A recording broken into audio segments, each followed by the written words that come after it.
Hello Kultivator Junior. Selamat datang di dunia novel. Episode 6332 Negosiasi. Alasan mengapa Zhao Daobin terkejut adalah karena dia telah menyaksikan pemimpin klan ini tumbuh dewasa. Diketahui bahwa kepala keluarga Zhao tidak pernah berlutut untuk menyembah siapapun kecuali orang tua dan leluhurnya yang sudah meninggal. Zhao Daobin tidak pernah menyangka bahwa dia akan berlutut di hadapan Chu Feng. Setelah berlutut, Zhao Laoba juga segera berdiri. Sahabat Chu Feng, saat aku, Zhao, lahir, kakek dan nenekku sudah meninggal. Karena itu, selain kepada kedua orang tuaku, aku tidak pernah bersujud di hadapan orang lain yang masih hidup. Aku berlutut tadi bukan hanya karena aku sangat mengagumimu dan tidak ingin menjadi musuhmu. Ini juga untuk putriku, Zhao Zuin. Ini juga untuk klan abadi Zhao kita. Terus terang saja, meskipun saya dapat menggunakan ancaman atau suap untuk melakukan hal ini, efeknya tidak akan sebaik jika Anda melakukannya dengan sukarela. Kata Zhao Laoba. Jadi jika saya tidak setuju, saya akan dipaksa dan disuap. Chu Feng bertanya. Penghargaan adalah penghargaan. Namun sebagai kepala klan, akulah yang memikul kehormatan keluarga. Demi keluargaku, aku bahkan rela mengorbankan nyawaku sendiri. Tentu saja, saya bisa membunuh siapa saja. Kata Zhao Laoba. Chu Feng, apakah kamu ingin aku membawamu pergi sekarang? Suara rusa ilahi bergema di telinga Chu Feng. Senior, itu tidak perlu. Chu Feng membalas rusa ilahi lalu menatap Zhao Laoba. Sekarang saya hanya mendengarkan Anda dan saya tidak tahu apa-apa lagi. Jadi, ceritakan detailnya secara spesifik dan saya akan mempertimbangkannya. Kata Chu Feng. Tidak masalah. Sambil berbicara Zhao Laoba mengeluarkan sebuah gulungan. Gulungan itu sangat tua, merupakan peninggalan zaman dahulu kala. Ini adalah metode yang ditemukan pada zaman kuno. Menurut catatan gulungan, fusi juga dibagi menjadi 3 langkah. Langkah pertama telah dimulai. Langkah kedua adalah fusi. Langkah ketiga selesai. Langkah ketiga adalah yang paling sederhana. Setelah fusi selesai, tunggu saja matahari menyinari Anda, tetapi diperlukan juga bantuan seseorang yang dapat membukanya.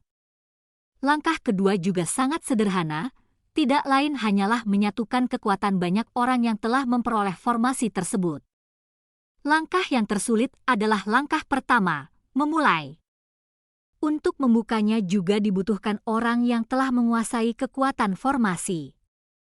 Tidak hanya dibutuhkan penggabungan kekuatan formasi yang kuat, tetapi juga dibutuhkan daya tahan dan koordinasi yang memadai.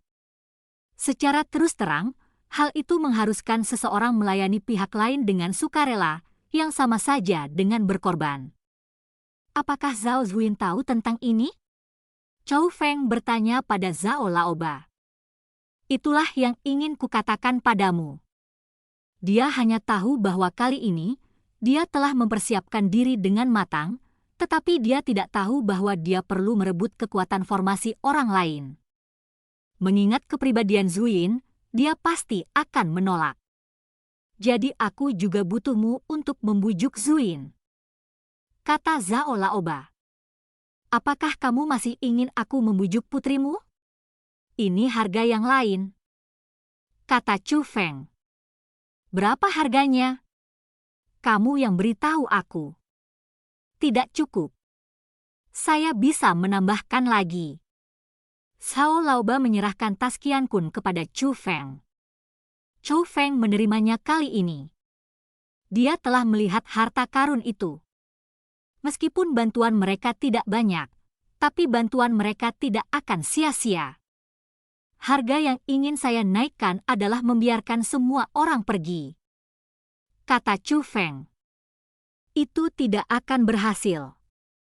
Zhao Laoba menggelengkan kepalanya. Mengintegrasikan formasi ini mengancam jiwa. Tidak semua orang dapat menghindari risiko ini. Lagi pula, kekuatan formasiku saja sudah cukup, kata Chu Feng. Sekarang setelah saya melakukannya, saya harus memastikan semuanya berjalan sempurna, kata Zhao Laoba. Saya dapat meyakinkan Anda bahwa saya dapat membantu Zhao Huin membukanya dengan sukses, dan kekuatan formasi saya cukup untuk meningkatkan garis keturunannya. Tapi premisnya adalah aku tidak ingin teman-temanku mengambil risiko, aku juga tidak ingin orang-orang itu mati karena hal ini, kata Chu Feng. Saya mengerti. Jika saya tidak membiarkan mereka pergi, Tuan Muda Chu Feng tidak akan mau membantu, kata Zhao Laoba. Ya. Chu Feng mengangguk. Anda memerah saya, kata Zhao Laoba. Kurasa begitu, kata Chu Feng. Lalu aku juga bisa menggunakan nyawa temanmu untuk mengancammu, kata Zhao Laoba. Anda tidak bisa memerah saya. Kau tidak bisa menghentikanku sama sekali. Jika aku ingin pergi, aku bisa pergi sekarang. Jika kau tidak percaya padaku, tanyakan saja pada tetua penegak hukummu bagaimana aku menyelamatkannya dari tangan klan Dewa hari itu, kata Chu Feng. Saya telah mendengarnya dari tetua Dao Bin. Tetapi apakah kau membandingkan klan Dewa itu denganku? Jika aku ada di sini, para klan Dewa juga akan mati. Zhao Laoba berkata dengan percaya diri. Jika Anda tidak percaya, Anda bisa mencobanya. Sekarang, cobalah menyakitiku dan lihat apakah kau bisa melakukannya, kata Chu Feng. Mendengar ini, Zhao Laoba menatap Chu Feng. Melihat ekspresi percaya diri Chu Feng, dia tiba-tiba tersenyum. Teman Chu Feng, tidak perlu melakukan ini. Dengan hubungan kita bisa mendiskusikan banyak hal. Baiklah, pertama-tama kamu harus membantu Zhuin mengaktifkan formasi fusi dengan sukses. Maka aku akan dapat menentukan kekuatan formasi yang telah diperoleh Zhuin. Jika memang benar seperti yang kau katakan, dan kau dapat memastikan bahwa Zhuin memperoleh cukup kekuatan dari formasi itu, aku akan melepaskan temanmu. Tetapi untuk yang lainnya, kamu juga tidak mengenal mereka, jadi aku akan menyiapkan arena. Mereka dapat memilih orang-orang dari alam yang sama dari klanku untuk bertanding. Selama mereka bisa menang, aku akan membiarkan mereka pergi. Tetapi apakah mereka dapat pergi atau tidak tergantung pada kemampuan mereka sendiri. Bagaimana menurutmu? Zhao Laoba bertanya. Kau boleh bertarung denganku, tapi jangan membahayakan nyawamu, kata Chu Feng. Tentu saja. Zhao Laoba berkata sambil tersenyum. Baiklah, itu saja, kata Chu Feng. Karena sudah diputuskan, aku akan menyusahkan temanku Chu Feng untuk membantuku membujuk Juin terlebih dahulu. Zhao Laoba berkata sambil tersenyum. Ya, tapi mereka harus pergi bersamaku. Chu Feng harus memastikan bahwa ketua klan ikan Xianhai dan yang lainnya berada dalam pandangan Chu Feng. Ayo pergi. Zhao Laoba memimpin jalan sambil berbicara. Chu Feng dan kelompoknya mengikuti. Di tengah jalan, suara rahasia kakek Xiao Yuer terdengar di telinga Chu Feng. Teman Chu Feng, tolong jangan memaksakan diri.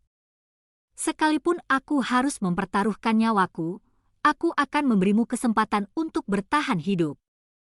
Kemudian, pesan rahasia dari orang tua Xiao Yuer juga sampai ke telinga Chu Feng. Arti umumnya sama dengan yang dikatakan kakek Xiao Yuer. Jangan khawatir, para senior. Aku tahu apa yang kulakukan. Masalah ini memang agak sulit, tetapi tidak akan membahayakan nyawaku. Selain itu, saudara Xiaoyu dan Yu'er telah berhasil menyatukan formasi. Selama Yuanyang naik ke puncak langit, mereka pasti akan mendapatkan sesuatu. Dan aku juga membutuhkan kekuatan ini, kata Chu Feng. Tetapi, tidakkah kamu ingin mengorbankan dirimu sendiri? Orang tua dan kakek Xiao Yu'er semuanya memiliki pertanyaan ini. Saya punya metode saya sendiri, senior, jangan khawatir, jawab Chu Feng. Melihat Chu Feng mengatakan ini, orang tua dan kakek Xiao Yu'er tidak mencoba membujuknya lebih jauh. Lagi pula, mereka tahu dalam hati mereka bahwa sekalipun mereka mempertaruhkan nyawa, harapannya tipis. Qin Xuan tidak membujuk Chu Feng karena dia tidak bisa berbuat apa-apa. Wajahnya tidak menunjukkan apapun kecuali kekhawatiran dan kesedihan. Tak lama kemudian, mereka akhirnya bertemu Zhao Zuin. Pada saat ini, Zhao Zuin berada di istana khusus. Istana itu tidak terlalu besar dan penuh dengan formasi. Namun, setelah mengetahui apa yang akan dilakukan Chu Feng dan yang lainnya, reaksi Zhao Zuin lebih besar dari yang dibayangkan Chu Feng. Tidak, saya tidak setuju. Dan cerita pun berakhir. Sampai jumpa di cerita berikutnya di dunia novel.